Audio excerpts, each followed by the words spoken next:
નમસ્કાર, જય શ્રી કૃષ્ણ મિત્રો. આજની કહાની એક પારિવારિક કહાની છે જે સમાજના દરેક વ્યક્તિ માટે શિક્ષાપ્રદ છે અને દરેક બાળક, યુવાન અને વડીલ વૃદ્ધ લોકોએ જરૂરથી સાંભળવી જોઈએ. તો ચાલો કહાની શરૂ કરીએ. જયપ્રકાશજી આંસુ ભરેલી આંખો સાથે પોતાની રૂમમાં બેઠા હતા અને વારંવાર રૂમની દિવાલ પર લાગેલી પોતાની પત્નીની તસવીરને જોઈ રહ્યા હતા અને પોતાની પત્ની સાથે વિતાવેલી યાદગાર ક્ષણોને યાદ કરી રહ્યા હતા. તેમની આંખોમાંથી લગાતાર આંસુઓ વહી રહ્યા હતા. પત્નીના મૃત્યુ બાદ જાણે તેમને પોતાનું જીવન ભારરૂપ લાગી રહ્યું હતું. આજ સવારથી જ જયપ્રકાશજીની હાલત ખૂબ જ ખરાબ હતી. તેમના પેટમાં અચાનક દુખાવો શરૂ થયો અને તેમને ઉલટીઓ થવા લાગી. કદાચ વાસી ખાવાનું ખાવાથી તેમને એસિડિટી થઈ ગઈ હતી. આજે તેમનો દીકરો વિશાલ પણ વહેલો ઓફિસે જતો રહ્યો હતો. જયપ્રકાશજીએ તેમની પુત્રવધૂને કહ્યું, વહુ જરા વિશાલને ફોન લગાવીને ઘરે બોલાવી લે. મારી હાલત કંઈક વધારે જ ખરાબ લાગી રહી છે. શરીરમાં જાણે જીવ ના રહ્યો હોય એવું લાગી રહ્યું છે. જયપ્રકાશજીને ફક્ત આટલું જ બોલવાની વાર હતી અને તેમની વહુ સુનીતા તેમના ઉપર ચિલ્લાવા લાગી અને કહેવા લાગી કે બાપુજી, તમારે મારા પતિના ખર્ચા વધાર્યા સિવાય બીજું કંઈ કામ જ નથી. તેઓ ઓફિસ ગયા છે અને તમારા માટે તે ઓફિસ છોડીને નહીં આવી શકે. તમને કેટલી વાર કહ્યું છે કે જેટલું પચે તેટલું જ ખાધા કરો. ખાવામાં તો તમે કાંઈ પણ જાતનું ધ્યાન રાખતા નથી. આખો દિવસ તમારું મોં ચાલુ જ હોય છે. આ ગળપણમાં જીભ ઉપર કાબુ નહીં રાખો તો ઉલટીઓ જ થશે તમને. વહુની આવી ગુસ્સાભરી વાતો સાંભળીને જયપ્રકાશજી ચૂપ થઈને પાછા પોતાના રૂમમાં આવીને બેસી ગયા. બેઠા બેઠા તેમને યાદ આવ્યું કે જ્યારે તેમનું પેટ ખરાબ થતું હતું અને જ્યારે તેમને ઉલટી થતી હતી ત્યારે તેમની પત્ની કમલા તેમને લીંબુ અને સંચળનો શરબત બનાવીને આપતી હતી, જેને પીને તેમને રાહત મળતી હતી. શરબત બનાવવા માટે જયપ્રકાશજીએ તેમની પૌત્રી પ્રિયાને બૂમ પાડી અને થોડુંક લીંબુ પાણી બનાવવા માટે કહ્યું. પ્રિયાએ દાદાજી માટે લીંબુ પાણી બનાવ્યું અને દાદાજીને આપ્યું. લીંબુ પાણી પીને જ્યારે તેઓ પ્યાલો મૂકવા રસોડામાં ગયા તો શરીરમાં કમજોરીને કારણે તેમના હાથ કાંપવા લાગ્યા અને પ્યાલો નીચે પડી ગયો અને તૂટી ગયો. જેવો જ સુનીતાએ પ્યાલો તૂટવાનો અવાજ સાંભળ્યો તો તે દોડતી દોડતી રસોડામાં આવી ગઈ. હવે તો બાપુજીનું આવી જ બન્યું હતું. સુનીતાએ બાપુજીને ખૂબ જ ખખડાવ્યા. ખબર છે તમને આ કેટલો મોંઘો પ્યાલો હતો? તમે તો કમાતા છો નહીં. આવી રીતે તેણે ખૂબ જ ખરાબ શબ્દોથી બાપુજીને ખખડાવ્યા. પુત્રવધૂનો એક એક શબ્દ બાપુજીના હૃદયમાં તીરની જેમ પૂછી રહ્યો હતો. હવે બપોરના 3 વાગી ગયા હતા અને ઉલટીઓના કારણે બાપુજીનું પેટ એકદમ ખાલી થઈ ગયું હતું. બાપુજીને ખૂબ જ જોરથી ભૂખ પણ લાગી હતી, પરંતુ વહુને કહેવાની તેમની હિંમત નહોતી થઈ રહી. તેઓ જાતે જ ઊભા થયા અને રસોડામાં જઈને ખાવાનું શોધવા લાગ્યા. તેઓ ખાવાનું લઈને પોતાના રૂમ તરફ જઈ રહ્યા હતા ત્યારે સુનીતાએ રસ્તામાં જ તેમને ઊભા રાખ્યા અને ટોકવા લાગી અને બોલી, આ શું બાપુજી, હમણાં તમને ઉલટીઓ થઈ રહી હતી અને આટલી જલ્દી તમને ભૂખ પણ લાગી ગઈ? શું તમને દેખાઈ નથી રહ્યું કે તમારી ઉલટીઓને કારણે કેટલી ગંદકી ફેલાઈ ગઈ છે? જાઓ અને પહેલા તે ગંદકી સાફ કરો. આવું કહ્યા પછી સુનીતાએ બાપુજીના હાથમાંથી જમવાની થાળી લઈ લીધી. ભૂખ અને તરસથી તડપતા જયપ્રકાશજી કેવળ તેમની વહુ તરફ જોતા જ રહી ગયા. સવારથી સાંજ થઈ ગઈ પરંતુ જયપ્રકાશજીના મોંમાં એક રોટલીનો કોળિયો પણ ગયો ન હતો. તો મિત્રો, કહાની આગળ વધારતા પહેલા મારી તમને વિનંતી છે કે આ વિડીયોના અંત સુધી જોડાયેલા રહેજો અને વિડીયો પસંદ આવે તો લાઈક, શેર કરજો અને હજુ સુધી જો તમે અમારી ચેનલને સબસ્ક્રાઇબ ના કરી હોય તો અત્યારે જ સબસ્ક્રાઇબ કરી દેજો તથા કોમેન્ટ બોક્સમાં હર હર મહાદેવ જરૂરથી લખી દેજો, જેથી ભગવાન ભોલેનાથની કૃપા આપણા સૌ પર નિરંતર બની રહે. સાંજે જ્યારે તેમનો પુત્ર વિશાલ ઘરે આવ્યો ત્યારે તેણે તેના બાપુજીને પૂછ્યું કે બાપુજી, લાગી રહ્યું છે કે તમારી તબિયત ઠીક નથી. જયપ્રકાશજીએ તેને પોતાની હાલત વિશે જણાવ્યું ત્યારે વિશાલે કહ્યું કે તમે મને જણાવ્યું હોત તો હું તમને ડોક્ટર જોડે લઈ જાત. બેટા, વહુ કહી રહી હતી કે જ્યારે જયપ્રકાશજી કંઈક બોલવા જઈ રહ્યા હતા ત્યારે જ તેમની વહુ સુનીતા તેમની તરફ ગુસ્સાથી જોવા લાગી. જયપ્રકાશજી ત્યાં જ ચૂપ થઈ ગયા. બાપુજી, તમે કંઈક કહી રહ્યા હતા, બોલો ને, શું કહેવા માંગતા હતા? વિશાલ તેમના બાપુજી પાસેથી જાણવા માંગતો હતો કે શું બન્યું છે. બેટા, હું એ કહી રહ્યો હતો કે મારી દવા ખતમ થઈ ગઈ છે. જ્યારે તું આવતીકાલે સાંજે ઓફિસને ઘરે આવું ત્યારે તું લેતો આવજે. અરે બાપુજી, તમારી દવા તો હું 2 દિવસ પહેલા જ લાવ્યો હતો. મેં સુનીતાને આપી હતી. સુનીતા, તે બાપુજીને દવા કેમ નથી આપી? વિશાલે તેની પત્નીને બૂમ પાડતા કહ્યું. સુનીતા દોડીને આવી અને બોલી કે હું કામમાં ભૂલી ગઈ હતી, હમણાં જ લઈને આવું છું. બાપુજીએ મને તો પૂછ્યું જ નહીં. બીજા દિવસે સવારે વિશાલ ઉઠ્યો અને તેણે જોયું કે રસોડામાં બાપુજી વાસણ ધોઈ રહ્યા હતા. ત્યારે વિશાલે કહ્યું કે બાપુજી, આ તમે શું કરી રહ્યા છો? ત્યારે બાપુજી બોલ્યા, અરે મને આખો દિવસ સારું લાગે એટલા માટે હું થોડું કામ કરી લઉં છું. હું મારી ખુશીથી આ કરી રહ્યો છું. આ સાંભળીને વિશાલ ચૂપ થઈ ગયો. જ્યારે વિશાલ તૈયાર થઈને ઓફિસ જવા માટે નીકળી ગયો ત્યારે સુનીતા બાપુજીને કહેવા લાગી કે દવા ના મળી તો તમે વિશાલ જોડે મારી ફરિયાદ કરી રહ્યા હતા અને આજે તમે તેમની સામે જ વાસણ ધોવા લાગ્યા. થોડી વાર માટે તમે રાહ નહોતા જોઈ શકતા? આ બધું બતાવવું જરૂરી હતું કે હું તમારી પાસે ઘરનું કામ કરાવું છું? તો ઠીક છે, આજે પણ તમને ખાવાનું નહીં મળે. આ સાંભળીને જયપ્રકાશજી તેમની પુત્ર વધુના સામે હાથ જોડીને આજીજી કરવા લાગ્યા અને કહેવા લાગ્યા કે વહુ, 2 દિવસ થઈ ગયા છે મેં ખાવાનું ખાધું નથી. ભૂખના કારણે મારો જીવ જઈ રહ્યો છે. ખાવા માટે 2 રોટલી તો આપી દે. આવું કહેતા જ જયપ્રકાશજીની આંખોમાંથી આંસુઓ વહેવા લાગ્યા. સુનીતાએ થોડી દયા બતાવી અને રાતની પડેલી વાસી રોટલી તેમને આપી દીધી અને સાથે તેમની આગળ થોડી ચા મૂકી અને કહ્યું, આજે તો હું તમને ચા અને રોટલી આપી રહી છું, અને હવે પછી જો તમે કોઈને પણ ફરિયાદ કરવાની કોશિશ કરી છે તો તમારી શું હાલત થશે તે જાણી લેજો. આવું કહીને સુનીતા તૈયાર થઈને તેની કિટ્ટી પાર્ટીમાં ચાલી ગઈ.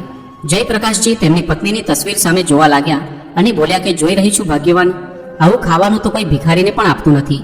તેમની પત્નીને સ્વર્ગવાસી થયાને 6 મહિના થઈ ગયા હતા અને આ 6 મહિનામાં તે જ જાણતા હતા કે તેમણે એક એક શ્વાસ કેવી રીતે લીધો છે. જયપ્રકાશજી 2 દિવસથી ભૂખ્યા હતા, તેથી તેઓ વાસી રોટલી ખાઈ ગયા. બીજા દિવસે સવારે જયપ્રકાશજી તેમના પુત્રને કહેવા લાગ્યા કે અરે દીકરા, જોને આ મારા ચશ્મા તૂટી ગયા છે. સાંજે તું જ્યારે ઓફિસથી પાછો આવું ત્યારે તું આને ઠીક કરાવી લાવજે. અરે બાપુજી, તમારા ચશ્મા તો એકદમ ખરાબ રીતે તૂટી ગયા છે. આવું કહેતા વિશાલે સુનીતાને બૂમ પાડી અને કહ્યું, આજે બાપુજીને લઈ જઈને તેમની આંખો પણ ચેક કરાવી લેજે અને તેમના માટે નવા ચશ્મા પણ બનાવડાવી લાવજે. સુનીતાએ વિશાલની સામે આજ્ઞાકારી પત્નીનું નાટક કરતા મોં હલાવીને હાથો પાડી દીધી, પરંતુ વિશાલના ગયા પછી એક જ્વાળામુખીની જેમ ગુસ્સો ઠાલવી દીધો. બાપુજી, તમને ચેન નથી પડતું કે શું? દરરોજ કોઈને કોઈ નવો ખર્ચો કાઢીને બેસી જાઓ છો. અરે વહુ, મને આંખોથી કંઈ પણ દેખાઈ નહોતું રહ્યું, એટલા માટે મેં વિશાલને કહ્યું, તને તો ખબર જ છે કે હું કોઈ ફાલતુ ખર્ચ નથી કરતો. જયપ્રકાશજી ડરતા ડરતા બોલ્યા, એવું? તમે તો એવી રીતે કહી રહ્યા છો કે ઓફિસમાં બેસીને આખો દિવસ તમે કામ કરતા હોય અને જેના માટે તમારે ચશ્માની જરૂર હોય. આખો દિવસ તો તમે ઘરમાં પડી રહો છો અને મફતના રોટલા તોડો છો.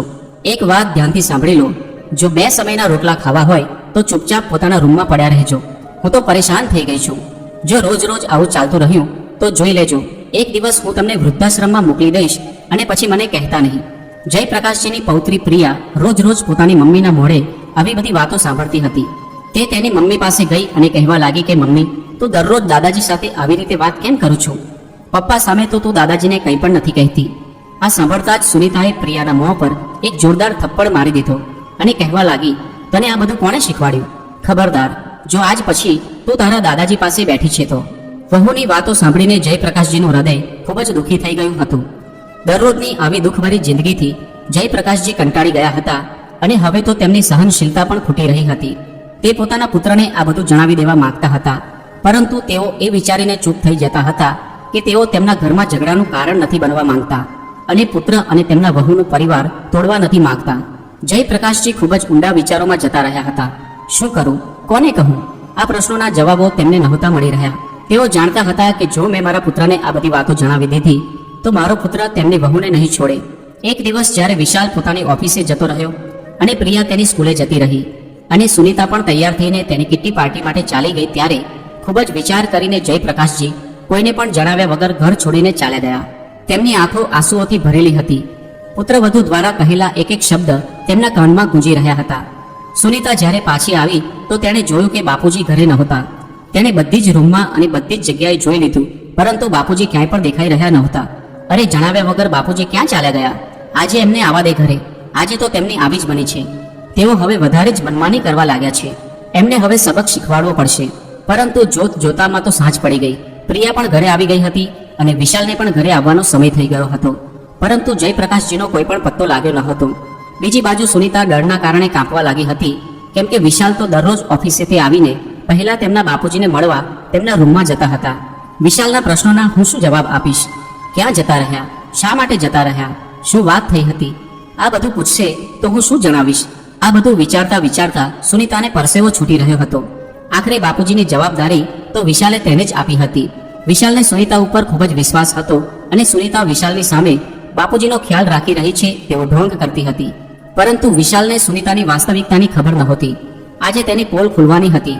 થોડીવાર પછી વિશાલ ઓફિસથી આવી ગયો અને સીધો તે બાપુજીના રૂમમાં ગયો, પરંતુ બાપુજી ન મળ્યા તો તેણે સુનીતાને પૂછ્યું.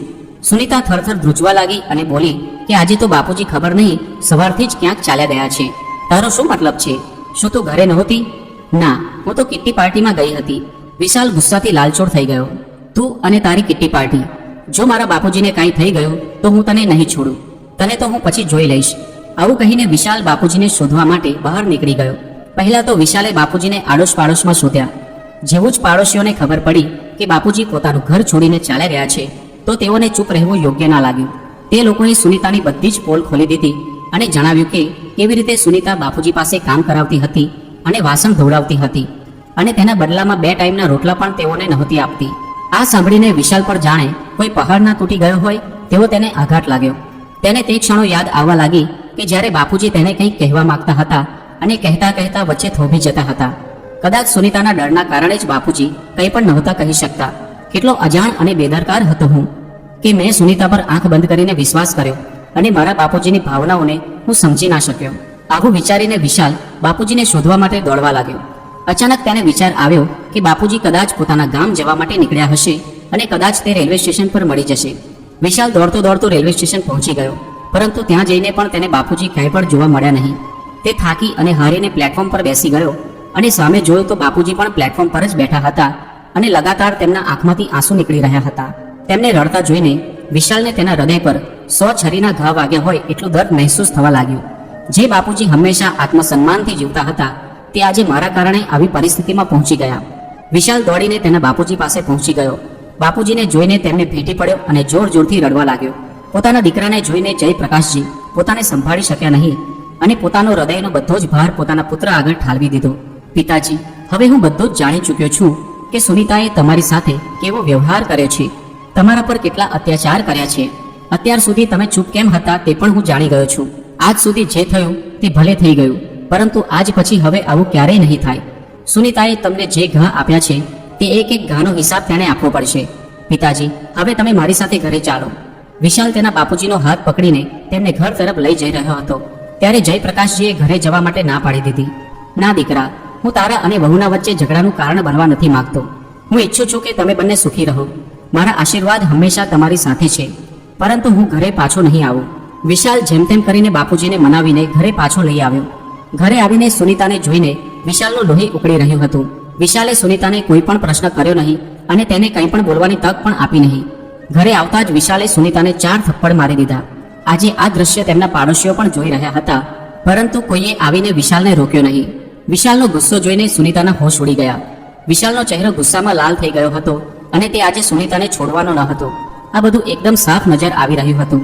અરે લાગણીહીન સ્ત્રી, મેં તારા ઉપર વિશ્વાસ કર્યો હતો અને મારા બાપુજીને તારા ભરોસે છોડ્યા હતા અને તે મારા વિશ્વાસનો ખોટો ફાયદો ઉઠાવ્યો.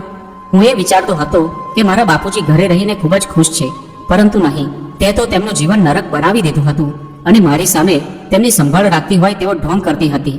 જેટલું દુઃખ તે મારા બાપુજીને આપ્યું છે તેને તો હું વ્યાજ સાથે તને પાછું આપીશ. તું અત્યારે જ મારા ઘરેથી બહાર જતી રહે. વિશાલે સુનીતાના પિયરમાં ફોન લગાવ્યો અને તેની માને કહેવા લાગ્યો કે આજથી હું તમારી દીકરી સાથે બધા જ સંબંધો તોડી રહ્યો છું. તમે અહીં આવી જાઓ અને તમારી દીકરીને લઈ જાઓ. હવે મને તેની કોઈ જરૂર નથી. અને હા, મારી દીકરી પ્રિયા મારી સાથે જ રહેશે. છૂટાછેડાની નોટિસ હું તમને ઘરે પહોંચાડી દઈશ. વિશાલે જે કર્યું તે જોઈને સુનીતા એકદમ ચોંકી ગઈ. જયપ્રકાશજી બોલ્યા, દીકરા, ગુસ્સો શાંત કર અને મારી વાત ધ્યાનથી સાંભળ. તારે મારા કારણે તારી પત્ની સાથેનો સંબંધ ના તોડવો જોઈએ.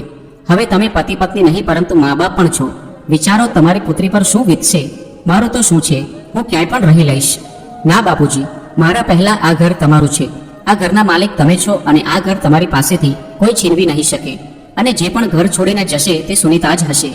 મને મારા પિતાજીની જરૂર છે, પરંતુ સુનીતાને તેના સસરાની જરૂર નથી. એટલા માટે તે ઘર છોડીને જઈ શકે છે. આવું કહીને વિશાલે સુનીતાના કપડાં થેલામાં ભરવાના શરૂ કરી દીધા. સુનીતા જોર જોરથી રડવા લાગી અને બાપુજીના પગમાં પડી ગઈ અને માફી માંગવા લાગી. બાપુજી, મને ખૂબ જ શરમ આવી રહી છે. મેં તમારી સાથે ખૂબ જ ખરાબ વ્યવહાર કર્યો છે અને મેં એ પણ ના વિચાર્યું કે માના ગયા બાદ તમે કેટલું એકલાપણું મહેસૂસ કરી રહ્યા હશો. આજે હું મારા કરેલા ખરાબ વર્તનથી ખૂબ જ શરમ અનુભવી રહ્યો છું. આજે એ જ સુનીતા તેના બાપુજી પાસે પોતાના કરેલા ખરાબ કર્મોની માફી માંગી રહી હતી, જે તેમની સાથે નોકરોની જેમ વ્યવહાર કરતી હતી. જયપ્રકાશજી તેમની પુત્રવધૂને કહેવા લાગ્યા કે વહુ, વિશાલ મારો એકનો એક દીકરો છે અને હું ક્યારેય પણ તેના જીવનમાં દુઃખ જોવા નહીં માંગુ. જે થઈ ગયું તે થઈ ગયું, પરંતુ હું ક્યારેય પણ મારા દીકરાનું ઘર તૂટતા નહીં જોઈ શકું. એટલા માટે મેં તને માફ કરી દીધી છે. જો બેશરમ, મારા બાપુજીનું દિલ કેટલું મોટું છે. તે તેમના પર કેટલા બધા અત્યાચાર કર્યા, પરંતુ તે છતાં પણ તેમણે તને માફ કરી દીધી. તે જ દિવસથી તેમના પુત્રવધૂના વર્તનમાં જમીન આસમાનનું પરિવર્તન આવી ગયું. બીજા દિવસે સુનીતા બાપુજીના રૂમમાં આવી અને બોલી, બાપુજી, તમારી ચા. ચા મૂકીને સુનીતાએ બાપુજીના આશીર્વાદ લીધા. આજે બાપુજી તેમની પત્નીની તસવીરની સામે ખૂબ જ શાંતિથી બેઠા હતા. આજે તેમની બધી જ ચિંતાઓ દૂર થઈ ગઈ હતી. તેમની પત્નીના મૃત્યુ બાદ આજે પહેલીવાર એવું થઈ રહ્યું હતું કે તેઓ આજે એકદમ શાંતિથી શ્વાસ લઈ રહ્યા હતા અને એ જ પ્રાર્થના કરી રહ્યા હતા કે હે ભગવાન, તમે દરેક માતા પિતાને વિશાલ જેવો દીકરો આપજો. મિત્રો, જેવી રીતે આપણા મા બાપ આપણને બાળપણમાં એક રાજકુમારની જેમ ઉછેરે છે, તેવી જ રીતે આપણા બધાની ફરજ બને છે કે તેમની વૃદ્ધાવસ્થામાં આપણે પણ તેમને એક રાજાની જેમ રાખીએ. તો મિત્રો, આજની કહાની અને વિડીયો તમને કેવો લાગ્યો તે કોમેન્ટ કરીને જરૂર જણાવજો અને વિડીયો પસંદ આવ્યો હોય તો લાઈક અને શેર કરજો તથા ચેનલ પર નવા હોય તો